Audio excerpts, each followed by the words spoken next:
Bonsoir, merci de nous rejoindre pour cette édition spéciale sur TV Fil 78. Ensemble, nous allons revenir sur les résultats de ce premier tour de l'élection législative dans les Yvelines. 12 circonscriptions et 12 candidats en tête. Le tsunami République En Marche s'est aussi abattu dans les Yvelines. Les avances de certains sont parfois considérables. Département ancré à droite, les Yvelines pourraient donc basculer dimanche prochain. Les députés LR vont tenter de mobiliser les abstentionnistes. Pour certains, cela sera très difficile. Exemple dans la 10e circonscription, l'ancien candidat à la primaire de la droite pour la présidentielle, Jean-Frédéric Poisson, du Parti chrétien-démocrate, n'atteint pas les 20%. Et il n'y aura aucun député socialiste issu des Yvelines dans la nouvelle assemblée. L'ancien candidat à la présidentielle, député sortant de la 11e circonscription, Benoît Hamon, a lui aussi été éliminé dès ce premier tour. Le principal enseignement de ce scrutin, c'est aussi et avant tout l'abstention, 51,29% en France. C'est un peu mieux dans les Yvelines avec 47,45%. Le département qui a donc mieux voté que la moyenne, c'est assez habituel. Mais il y a de nombreuses différences d'une circonscription à l'autre.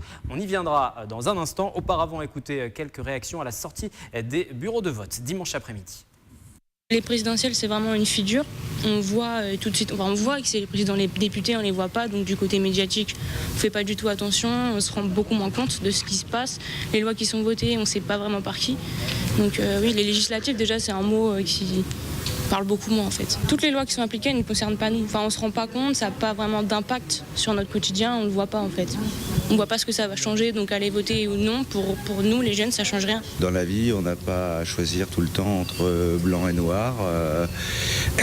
On n'a pas toujours, c'est trop facile de choisir entre quelque chose qu'on veut ou qu'on ne veut pas. Quelquefois, il faut choisir, voilà, c'est tout. Je ne suis pas sûr que ça soit une question d'âge, peut-être une question de tradition et d'éducation familiale aussi. Ça fait partie des libertés qui ont été conquises depuis longtemps et il faut y aller, même si on n'a pas toujours au bout du compte ce qu'on veut. C'est notre vie de quartier, c'est notre vie de tous les jours, c'est aussi notre politique très très proche, quoi. Tous les jours. C'est important. Pour moi, c'est important, oui. Je pense que c'est une question d'éducation à la base. À la base, je dirais pratiquement presque au collège, quand on fait des cours d'éducation civique, c'est aussi les préparer en tant qu'électeur. Et c'est tellement important d'avoir une identité d'électeur, quelque part. Pour moi, c'est important. D'ailleurs, j'ai élevé mes enfants dans ce concept-là. D'autres chiffres à vous donner concernant l'abstention. Attrape tout d'abord, 62,71% des électeurs ne se sont pas déplacés aux urnes. Une situation qui a très certainement joué dans l'élimination dès le premier tour d'un ancien conseiller municipal de la commune, Benoît Hamon, dans la 11e circonscription. Donc nous en parlerons plus en détail tout à l'heure. Regardez ce chiffre qui résume justement la situation, 50,87% abstention dans la 11e. En revanche, à noter que dans d'autres circonscriptions des Yvelines, on a plutôt bien voté, notamment dans la 2e qui couvre Vélizy ou encore Manille-les-Hameaux où l'abstention ne dépasse pas les 41,66%. Abstention ou pas, La République En Marche est en tout cas en tête dans les 12 circonscriptions des Yvelines. Je vous le disais en titre, un tsunami à l'image de ce qui s'est passé dans le reste du pays. Écoutez la réaction d'Aziz François Ndiaye, c'est le coordinateur En Marche dans les Yvelines. Aziz François Ndiaye qui était hier sur ce plateau en direct. Les Français ont quand même voté, même s'il y a un fort taux d'abstention, les Français ont voté et se sont exprimés. Ils ne se sont pas exprimés en faveur de l'extrême droite et je m'en réjouis. Il ne s'agit pas de triomphalisme. Nous sommes dans l'humilité la plus totale. Nous serons à l'écoute de toutes les formations et nous souhaitons et véritablement nous tendons la main à tous pour travailler ensemble. Ce qu'il faut, c'est relever le pays. Nous avons des défis énormes qui nous attendent. Pour les ténors de la droite dans les Yvelines, deux réactions. Celle de Valérie Pécresse, elle appelle à un sursaut dimanche prochain pour éviter un parti hégémonique, un parti unique, une pensée unique. Et quant à Pierre Bédier, président du département des Yvelines, il s'est exprimé via un communiqué au cours duquel il explique « N'oublions pas que si le pouvoir rend fou, le pouvoir absolu rend absolument fou ». Et puis, toujours à droite, écoutez à présent Christine Boutin, c'est l'ancienne présidente du Parti chrétien-démocrate, conseillère départementale des Yvelines. Il s'agit d'un tsunami et donc je suis excessivement inquiète pour la France. Parce que donner tous les pouvoirs à un seul homme et à une seule assemblée avec des gens qui n'ont pas l'expérience me semble excessivement inquiétant. Et donc moi je souhaite, c'est un premier tour, c'est pas un deuxième tour, il y aura un deuxième tour, et il faut que les Français se réveillent, qu'ils soient de droite ou de gauche, et qu'ils fassent obstruction à cette vague et à ce tsunami, parce que là, nous allons vers un État totalitaire. Je n'ai pas peur de le dire. Enfin, un mot de la gauche et de ce manque d'union au premier tour, des regrets, et le constat est partagé par le représentant d'Europe Écologie Les Verts et du Parti communiste français.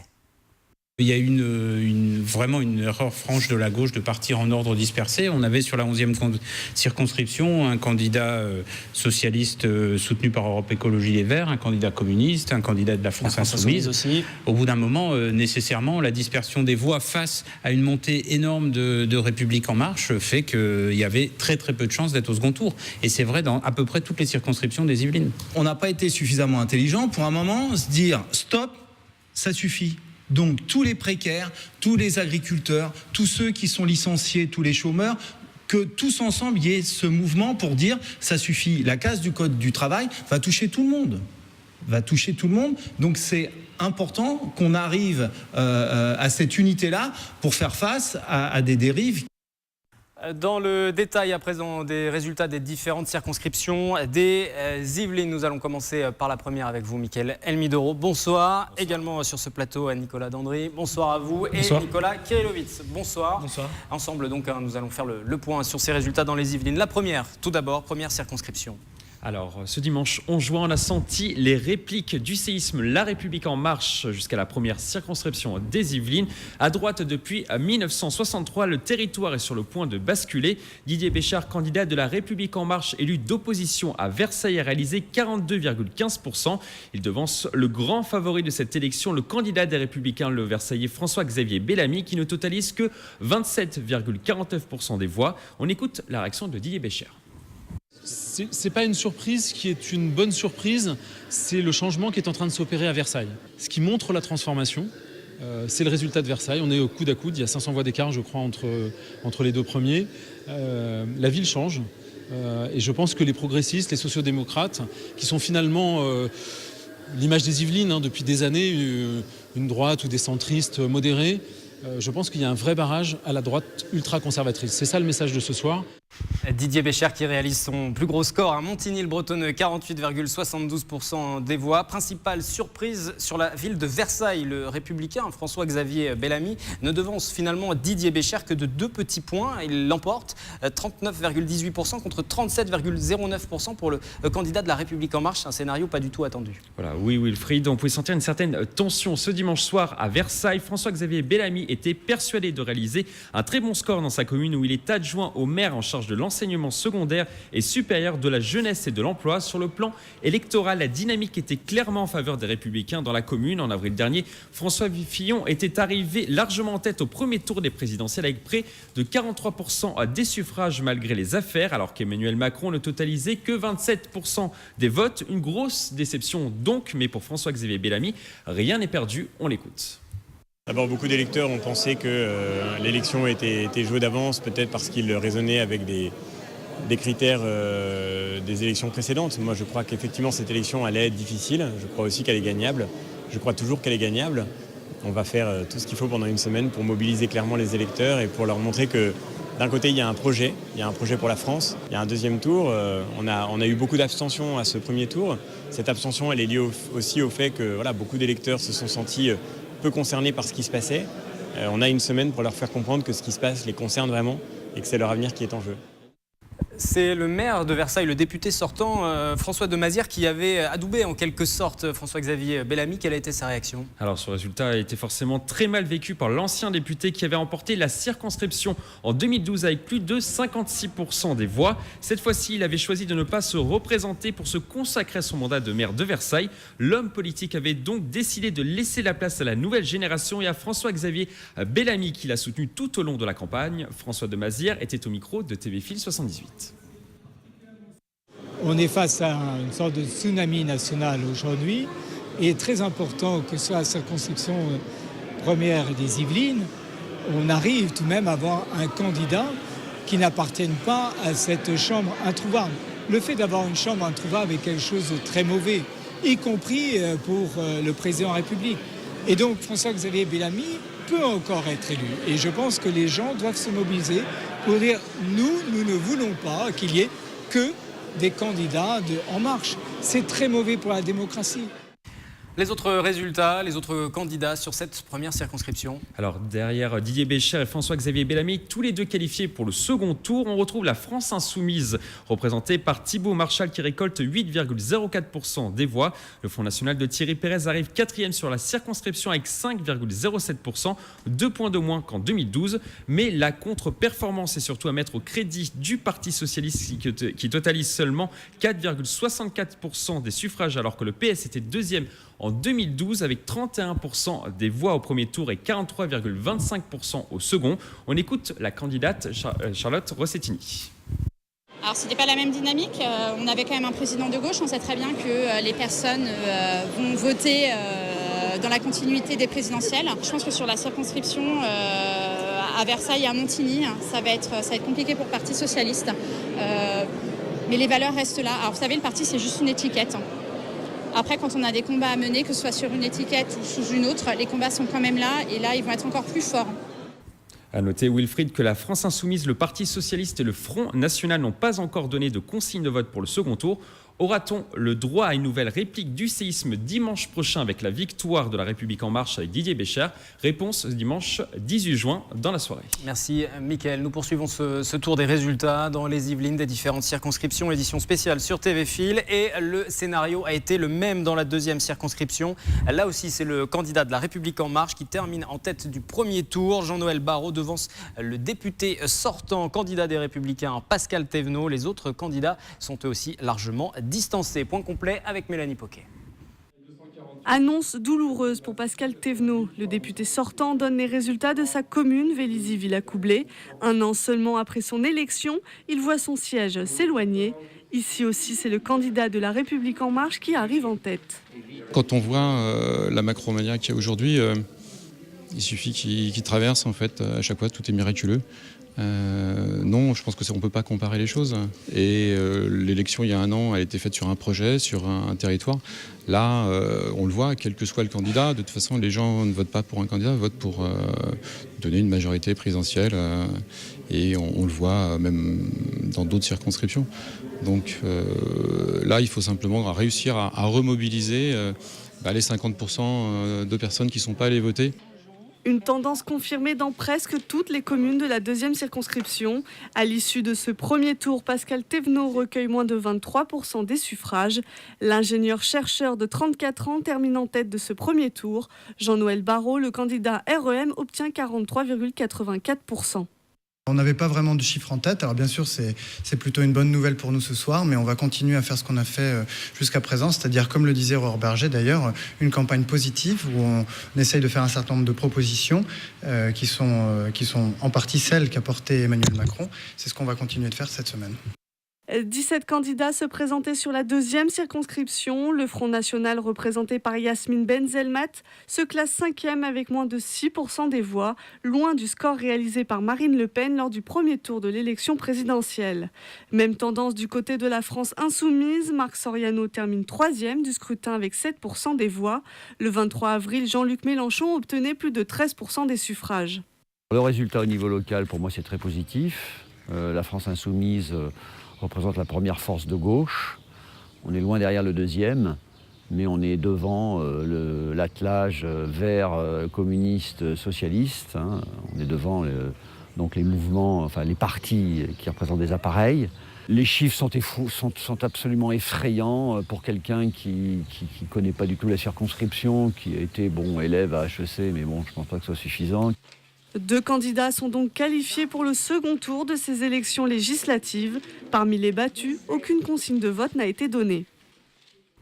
Troisième circonscription qui n'échappe pas à la vague, République En Marche. Pourtant, c'est une circonscription historiquement à droite. La candidate d'Emmanuel Macron, Béatrice Piron, s'est même qualifiée dès le premier tour. Nicolas, nouveau revers qui pourrait se profiler pour le candidat des Républicains, Philippe Briot. Presque qualifié dès le premier tour. Regardez cette infographie, on va voir tout de suite le score définitif sur cette troisième circonscription. Plus de 47% du coup pour Béatrice Piron, la candidate de la République En Marche. Elle était proche du coup de se qualifier dès le premier tour. Le candidat LR est très loin à 25%. Clairement, c'est une surprise sur cette circonscription. Ancrée à droite depuis longtemps, il y a 5 ans par exemple, Henri Guénaud, candidat UMP, était arrivé en tête du premier tour avec 28% des voix, ce qui lui avait permis de remporter largement le second tour à plus de 60%. C'était en 2012. 5 ans plus tard, le second tour semble quasiment joué, même si Béatrice Piron appelle à la mobilisation des électeurs sur cette circonscription. L'abstention a atteint 44% dimanche. Écoutez-la. Je crois que rien n'est acquis d'avance. On a aussi quand même constaté qu'il y avait un petit peu plus d'abstention que d'habitude. Donc même si on est au-dessus de la moyenne nationale, on est quand même en dessous des scores habituels pour une législative. Donc on sait que sûrement peut-être que quelques électeurs la semaine prochaine seront nouveaux sur ces élections et que ça peut un petit peu faire influer les résultats. Mais nous sommes quand même très confiants. Et Nicolas, vous le disiez, principale victime, si on peut dire, de cette vague République En Marche, c'est le candidat des Républicains, Philippe Briot. Oui, même s'il est qualifié pour le second tour, on voit clairement difficilement comment il pourrait combler son retard. Il termine second sur les 13 villes de la circonscription. Béatrice Piron dépasse même les 50% sur 6 d'entre elles. Épreuve de l'ampleur du mouvement, la République En Marche termine première sur la ville du Chesnay, celle où Philippe Briot est maire depuis 1989. C'est une déconvenue clairement pour lui qui tente sa chance pour la 6e fois pour la députation. Philippe Briot reste malgré tout mobilisé. Il en appelle à tous les électeurs pour former un front anti-Macron. Écoutez-le. Il faut absolument que dans les jours qui viennent, les électeurs qui ne sont pas venus voter viennent voter, que ceux qui ont voté autre chose qu'En Marche se mobilisent autour du deuxième candidat sur l'ensemble des circonscriptions qui n'est pas En Marche, quelle que soit sa couleur politique. Quoi qu'on pense de lui, c'est un rassemblement qui devient quelque part un front républicain pour les législatives, comme nous l'avons fait pour les présidentielles. Il n'y a pas de raison que ce soit dans un sens unique. Et Philippe Briot parlait aussi hier soir d'un choix crucial, je cite, entre une monarchie, une dictature et une république. C'est ce qu'il a déclaré dans son discours hier soir en mairie du Chesnay. Il y a encore un second tour. Les électeurs vont-ils ou non se mobiliser? C'est là tout l'enjeu pour savoir si, oui ou non, la victoire est déjà acquise dans cette circonscription, comme dans les autres. On le rappelle, dans les 12 circonscriptions, la République En Marche est en tête. Mais il y a un second tour et la participation, on le redit, a été faible. Les autres candidats dans la troisième. Alors, cette circonscription, c'est vraiment joué à deux. Les autres candidats sont tous en dessous de la barre des 6%. Vous le voyez à l'écran, 4 candidats se tiennent en moins de 1000 voix à peu près. La France Insoumise, le Front National, le PS et le Parti chrétien-démocrate. Écoutez, à ce propos, le candidat de la France Insoumise, arrivé 3e, Alexandre Langlois, il félicite notamment ses opposants politiques pour la qualité de la campagne. Écoutez-le. Sur la troisième circonscription, je trouve que c'était honorable pour tous les candidats. C'est qu'il y a eu des débats de fond, il n'y a pas eu des prises de position en disant lui il a fait ci, lui il a fait ça, mais c'était vraiment un débat d'idées.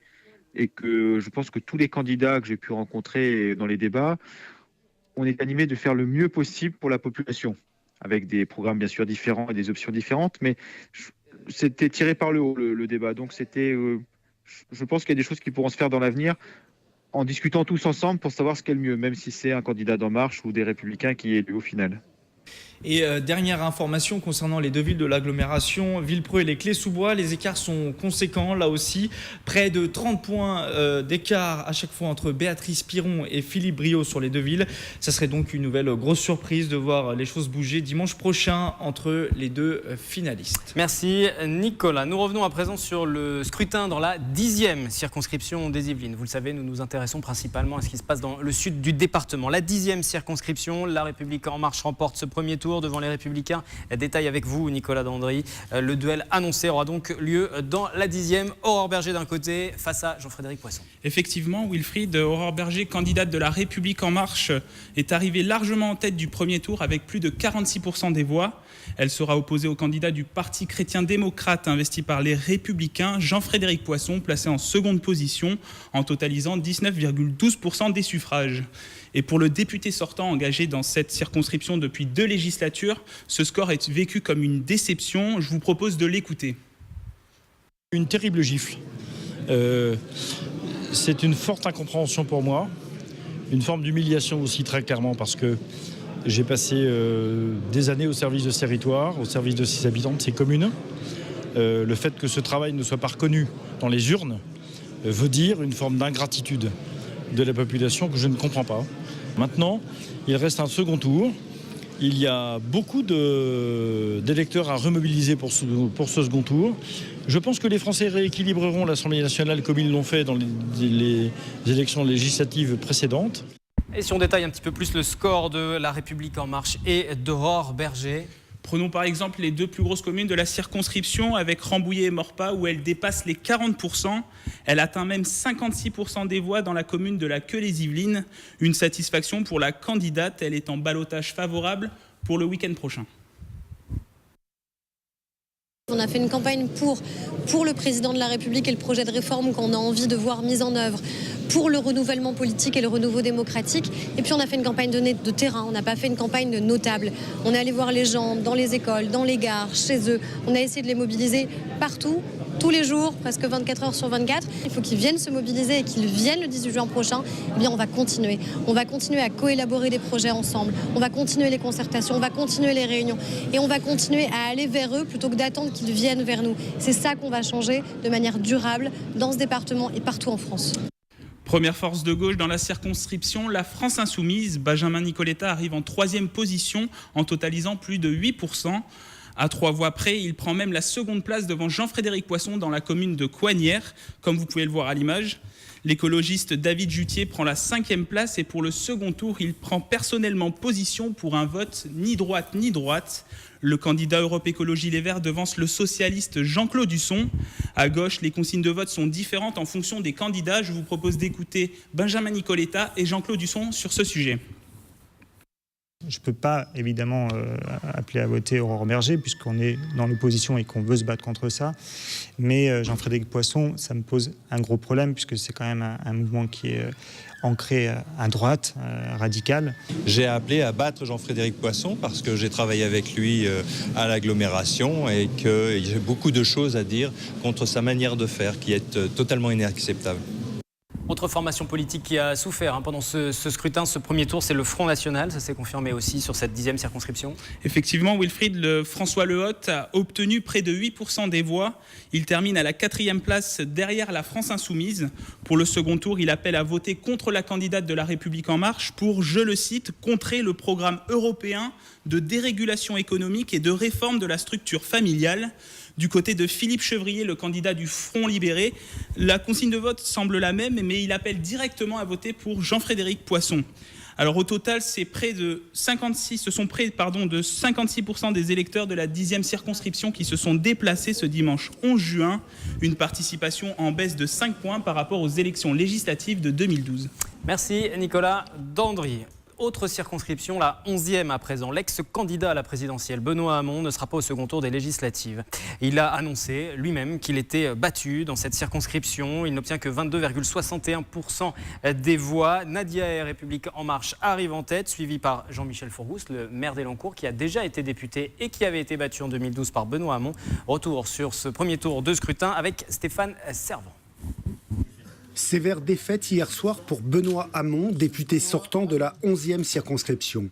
Devant des militants abattus rassemblés dans son fief de Trappes, il est venu leur annoncer qu'il lui manquait plus d'une centaine de voix, 165 exactement. Il n'obtient que 7 436 voix, soit 22,59% des suffrages exprimés. Une brève déclaration, un mot de réconfort aux uns et aux autres. Même son ami maire de Trappes était sous le choc. une déception. Moi, j'ai demandé, je dis comme ça, j'ai demandé à Benoît pour les élections législatives précédentes, il y a 5 ans, de venir avec nous, travailler avec nous. Donc, il avait été élu député, il était conseiller municipal. Après, il a eu les ministères, etc. Mais bon, c'est pas ça qui est important. Ici, à Trappes, il fait un excellent score, hein, vraiment très devant. Mais la circonscription est complexe, elle est composée de villes plutôt beaucoup plus à droite que la ville de Trappes, et je viens d'apprendre comme vous que ça passait pas pour le second tour à quelques voix près, pas content. Il n'a pas pu résister à la vague République en marche qui a tout balayé dans le département. Dans la 11e circonscription, Nadia Hay obtient ainsi 10 858 voix, soit 32,98% des votes, et arrive nettement en tête devant le candidat Les Républicains. À l'image des résultats des législatives de 2012 qui avaient vu la victoire de Benoît Hamon dans le sillage de l'élection de François Hollande, la candidate En Marche profite elle aussi pleinement des résultats de la présidentielle. Je suis satisfaite du résultat. Je vois que les habitants de la circonscription nous ont placés en tête. Donc ils réitèrent leur confiance auprès du président Emmanuel Macron et ils m'accordent aujourd'hui la leur au premier tour. Donc oui, je suis contente. Elle sera opposée au candidat des Républicains Jean-Michel Fourgousse, maire d'Elancourt, qui fut député avant de perdre son mandat il y a 5 ans, battu par Benoît Hamon. Comme tous les autres candidats républicains du département, il s'attendait sûrement à récupérer ou remporter son siège à l'Assemblée. Avec 7 601 voix, soit 23,09% des votants, il résiste. Mais avec 10 points d'écart, il reste loin derrière. Il ne peut même pas espérer exercer une force d'opposition à l'Assemblée. Il faut que les gens se soucient de l'équilibre dimanche prochain. S'il n'y a pas un minimum d'équilibre, qu'il n'y a plus d'Assemblée nationale et plus de travail d'Assemblée nationale réelle, c'est que les technocrates qui ont repris tous les pouvoirs, là vous allez avoir quand même des surprises. Pas de réunion publique prévue dans l'entre-deux tours. Jean-Michel Fourgousse veut se concentrer sur un débat d'entre-deux tours qu'il espère avec Nadia Hay. Pour le reste des candidats, Mathurin Lévis de la France Insoumise recueille 8,65% des voix et Mathilde Androuet pour le FN 7,03% des voix. Ces deux partis ne réussissant pas à conserver leur score du premier tour de la présidentielle. Un scrutin marqué par un fort taux d'abstention dans les Yvelines, à peine mieux qu'au niveau national. Dans la circonscription, les abstentions ont représenté 50,87% des inscrits. Le tour des résultats dans les Yvelines se poursuit. 12e et dernière circonscription. Là aussi, République En Marche en tête devant le député sortant, ancien ministre David Douillet. Sous la précédente présidentielle, différentes présidences de Nicolas Sarkozy. Point sur les résultats, réaction des candidats. La 12e circonscription des Yvelines, fief du républicain David Douillet, pourrait bien basculer du côté de la République En Marche. Florence Grandjus, investie par le mouvement d'Emmanuel Macron, a obtenu 41,02% des suffrages exprimés contre 26,93% pour le député sortant. Un résultat qui prouve bien la demande de renouvellement de la classe politique selon la candidate marcheuse. Elle-même issue de la société civile, c'est sa première élection. Comme au national, on a une volonté de changement qui s'est traduite de la part des électrices et des électeurs. On voit qu'il y a quand même une volonté de renouvellement des visages, des usages, comme on l'a déjà dit.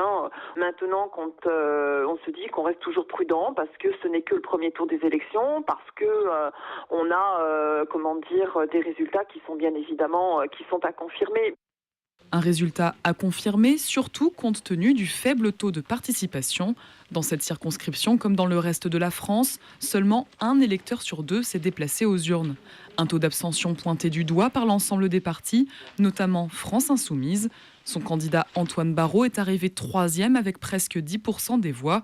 Il se dit déçu de ne pas avoir mobilisé les électeurs.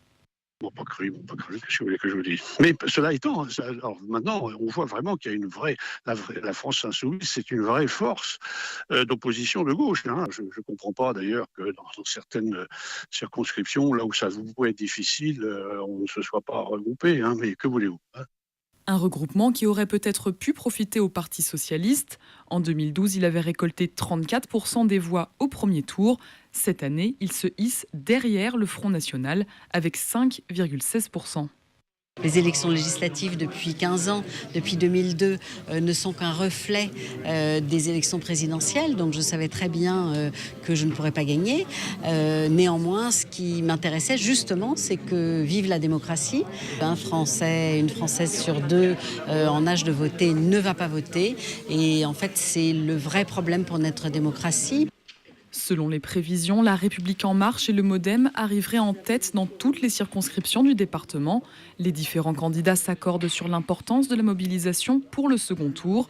Ils invitent les électeurs à se manifester, même pour voter blanc. Malgré nos sollicitations, ce lundi, David Douillet n'a pas donné suite à nos demandes d'interview. Voilà pour ce tour d'horizon des résultats. Quelques mots concernant les autres circonscriptions des Yvelines. Les duels vont donc opposer des sortants de droite dans la plupart des cas, avec des candidats de La République En Marche. On notera dans la 8e circonscription, celle de Mantes, que le Front National avec François Siméoni, responsable du mouvement dans les Yvelines, est 3e avec 15%. Michel Vialet se qualifie 17,2%. Derrière, Khadija Moudnib de La République En Marche avec 24,9%. Autre information, le responsable départemental du MoDem, Bruno Millienne, qui est aussi conseiller régional, est qualifié face aux sortants Les Républicains Jean-Marie Tétard, respectivement 37,8% et 20,3%. C'est la fin de cette édition spéciale, édition à retrouver sur notre site internet, notre application mobile également, ainsi que tous les détails des résultats. La campagne de l'entre-deux tours est à suivre sur TV Fil 78 avant la nouvelle soirée électorale avec les journalistes de la rédaction qui seront une nouvelle fois sur le terrain. À très bientôt sur TV Fil.